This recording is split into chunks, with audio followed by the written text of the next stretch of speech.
Hey everybody, this episode is being sponsored by BadderSports. Once we hit 500 subscribers, BadderSports is donating $5,000 to Toys for Tots. Please hit that subscribe button and don't forget to visit the foundation of Toys for Tots and feel free to donate yourselves. We look forward to another great year for Toys for Tots and another great year for BadderSports. Thanks so much for being a fan, and we love being a part of great organizations. Hey everybody, welcome to another episode of Swing Batter. Let's jump right into this one. Dad, who's on the Rolodex today that we get to review? What's the player? Well, we got a famous bonus baby, Justin Upton. Oh, Dad, we love Justin Upton. We're Diamondback fans. He was the next. I mean, how many comparisons did Justin Upton have in all of his years at the Diamondbacks? I don't know, right-handed Ted Williams, I don't know, but he got his claim to fame when he graduated from high school and became the number one pick in the whole draft. The Diamondbacks picked him, and they said he's a can't miss. The guy's got speed. He can hit for power. This guy is going to be a 5-star, right? He can run, he can throw, he can hit. What more do you want? And that's who the Diamondbacks had in the farm system. Well, you guys bragged about him. I mean, I'd get on the phone, talk to you guys, talk about Justin Upton. This guy's so great. Oh, he's so awesome. He's a 5-tool wonderkind. You guys were really high on him. Well, I mean, he's in the major leagues at the age of 19.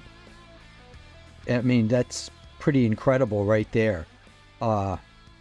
Youngest player in Major League Baseball when he started playing for the Diamondbacks.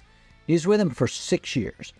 And every year, the word potential was used, figuring that whatever he was doing was only going to get better, right? He did hit 300 once, but that was it. We were expecting it would be every year. He hit 31 home runs in 2011, but that was it. 88 RBIs, but that was it. The only thing that seemed to be improving as Justin Upton played for the Diamondbacks was strikeouts. Justin Upton never brought the good statistics up. They dropped, strikeouts went up. In fact, as a Diamondback fan, I got used to calling him LOB, left on base. With runners on base, Justin Upton famously struck out, didn't move the batters, enough that it got very frustrating. The Diamondbacks, Todd, didn't he get a good contract with the Diamondbacks? Yeah, it was 2010.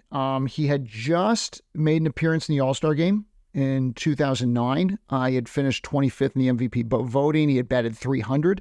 And so he signed a contract with the Diamondbacks. Let me look at this here. It was a 6-year, $51 million contract, which is not bad for a young guy. Certainly not by any terms a BadderSports contract as far as money was concerned comparatively. 6 years, $51.5 million with the Arizona Diamondbacks. That's pretty good. So in 2010, then what happens? He goes in and his batting average drops, and your favorite strikeouts go to 152. So they were able to trade him and the contract to the Atlanta Braves for 5 players. The 5 players did not rock the world. They got a consistent 300 hitter in Martin Prado, who stopped hitting 300 when he came to the Diamondbacks. They got a guy who ended up being their shortstop for several years in Nick Ahmed. Basically what they did is they decided to move on from Justin Upton and kind of look for their next superstar someplace else. Now the Braves had him. What did he do with the Braves, and how did they handle it? Well, this goes to the rule that we have here at BadderSports. Number one, never trade with the Atlanta Braves because the Atlanta Braves don't make bad trades. And number two, don't ever sign a pitcher over the age of 30. We're going to start to build these rules up over time. But number one is don't ever trade with the Braves. Ever. So, but there was something in the air where you sign a guy for 6 years and then 3 years in, you're trading him to the Braves because you're thinking Martin Prado is going to change your world. Yeah. So turns out that a year later, 2 seasons later, the Braves end up trading him to San Diego for Justin Peterson, Max Fried, and Malik Smith. So something's going on with J-Ups where they're not getting the value they think they're getting out of this guy when they trade for him. So Diamondbacks, Braves, Padres, he hasn't found a home. He was supposed to be the cornerstone of the Diamondbacks, the future forever. I remember when we got rid of him, I felt relieved because he was very frustrating to watch. And I think part of that frustration was we put too much on the guy. He is 19, and we said he's going to save our team. He's going to save our city, and he didn't do it. So now he's just moving around and trying to make ends meet. This poor guy, this terrible $51 million contract. How will he ever feed his family? And now he's in the Padres organization. Where does he go to next? Because the story continues. Well, he was an all-star with the Padres. Yeah, he had a good year with the Padres, a good year. Right. I mean, he's basically Ruben Sierra at this time, making the rounds. I have to say this about him. He would have these years, and I remember this with the Diamondbacks. You'd be like, that's it. That's the breakthrough. That's what he needed. Next year's the year. And so he did it again with the Padres, and it's like such a tease because he looks so good. When he would drive the ball to right field, hit the ball, he was great. Speed, he had it all. Dad's not wrong. He had it all, but he rarely put it all together. He was streaky. Justin Upton, with every one of his teams, would go through a 2-week period where you couldn't get him out. He was just lacing the ball far and deep. He was wonderful. Then he would go through 2 or 3 weeks where he couldn't put the bat on the ball at all. And you just go, what's going on? He was consistently inconsistent. And the slumps were heartbreaking because you were expecting runs from this guy, and he didn't do it consistently enough. And so at the end of 2015, San Diego extends him a qualifying offer. He rejects it. And 2 weeks later, November 15th, San Diego extends him another qualifying offer, and he rejects it. No other teams are interested in this guy. None. Detroit comes through and for some God knows reason offers him 6 years, $132 million with an opt-out available 2 years later after 2017, and he has an annual 20-team no-trade clause. 20-team no-trade clause. So Detroit, thinking they're catching this guy on the upswing. He was just an all-star. He just hit some home runs. He had over 80 RBIs. This guy's going to be a shortstop for them because it's Detroit. Why not? So he plays for Detroit for how many seasons? 1. 1 season. Something's up with Upton. And so while he's in Detroit, he gets into his second season and he turns around. And what do you do when you're a team like Detroit and you have somebody on the payroll and suddenly there's a problem and you need to trade them, but you also need to dump salary and you need somebody to pick up the salary? Who do you go to?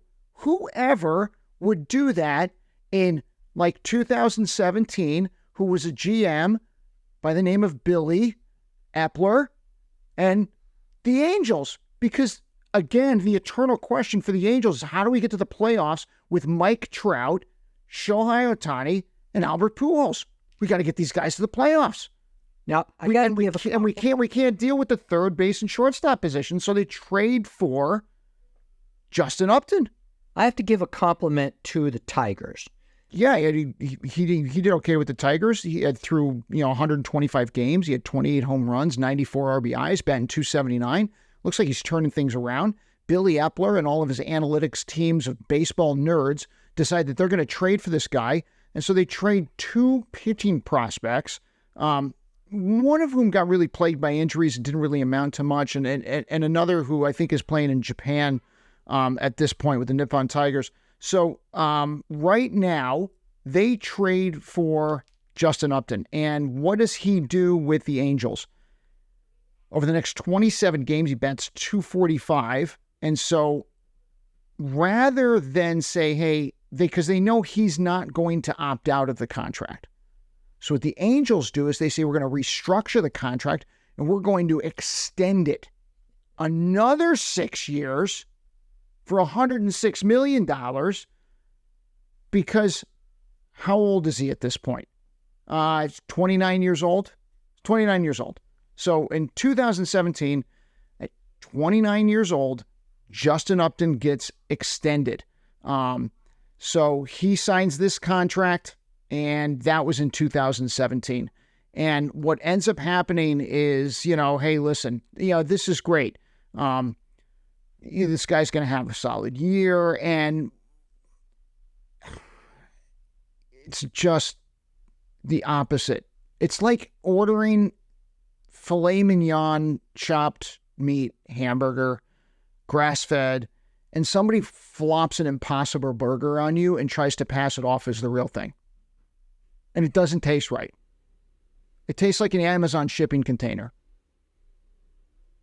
That's what happened. How long did he play with the Angels? He was released by the Angels unceremoniously in 2021. I mean, listen, he had injuries.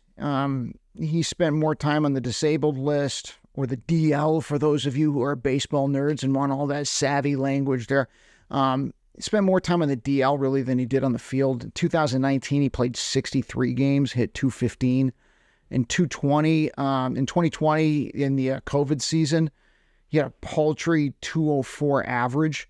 And now Angels fans start a GoFundMe to try to buy out his contract, just like, what can we do to help?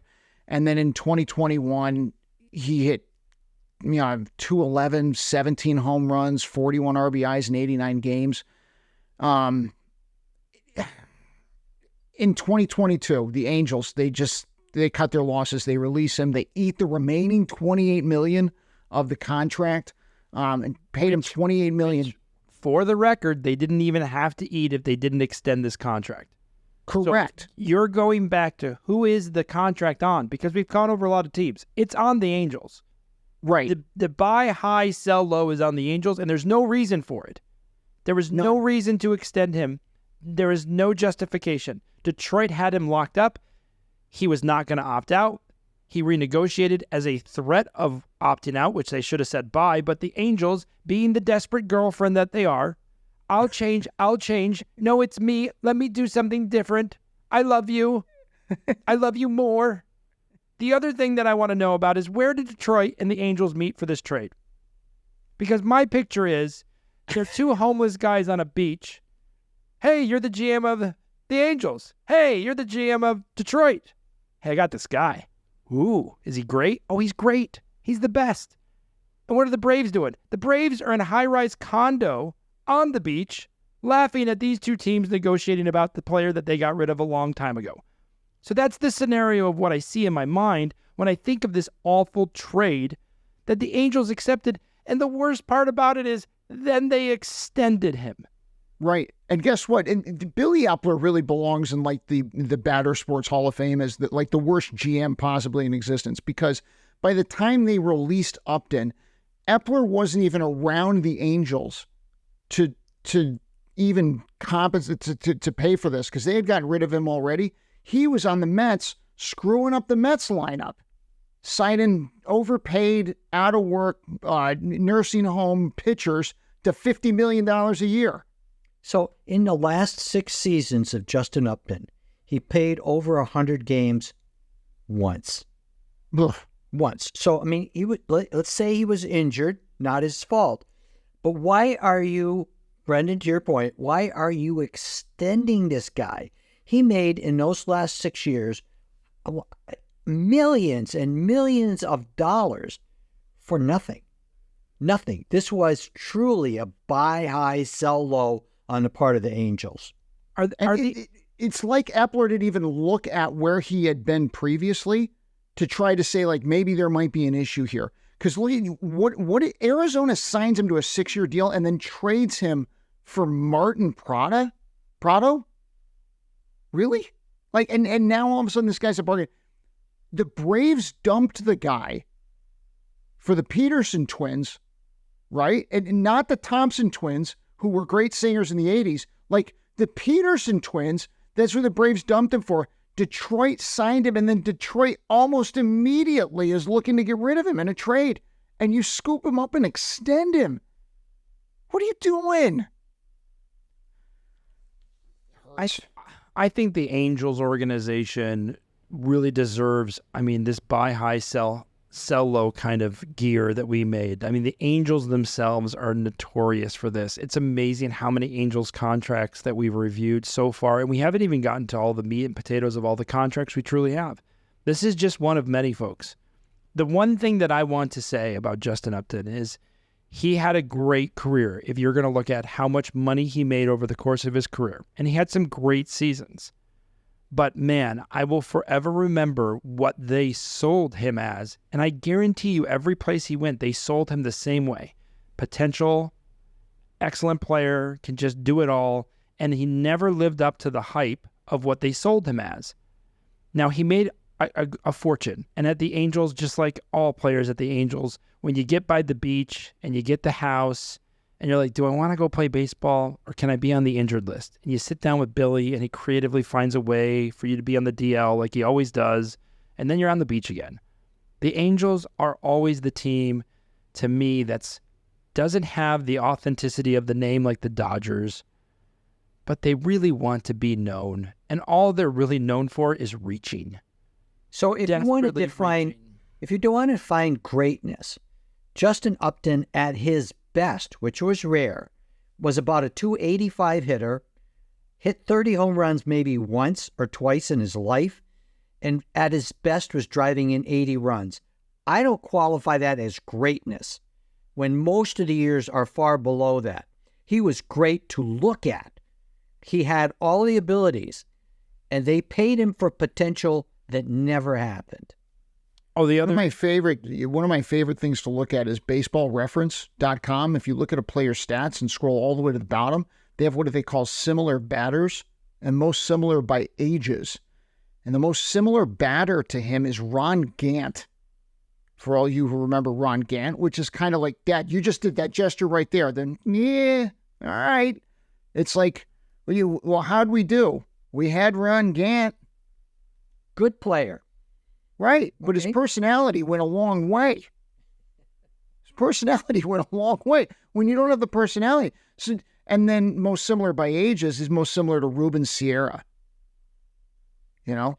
And the other thing that, just to mention, he also had a gun in the outfield. He could throw people down. He was really, really great. But again, as age wore on, he got injured. This is a bad contract, and the Angels are nominated, and they're not nominated for trying on Justin Upton. God knows so many teams tried Justin Upton on because he looked really great, to Dad's point.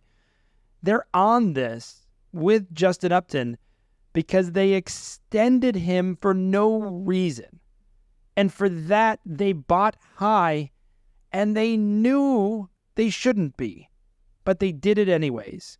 And so nobody had a check, and no one had a balance, and that's Justin Upton as a BadderSports contract. Not to tip our future too much, but in this family, he's the better. There's another brother who was worse, with a worse contract. The real winner of this whole story is their father. He did great. If I could have two boys playing for baseball the way the Upton brothers did, I'd be very, very happy. Yep. Meaning that they had great contracts and they did very well in their earnings. But this episode for Justin Upton, this is your swing batter contract. You get to review it. Check it out. Don't forget to subscribe. Don't forget to like it. Thank you, Dad, for another wonderful, wonderful contract.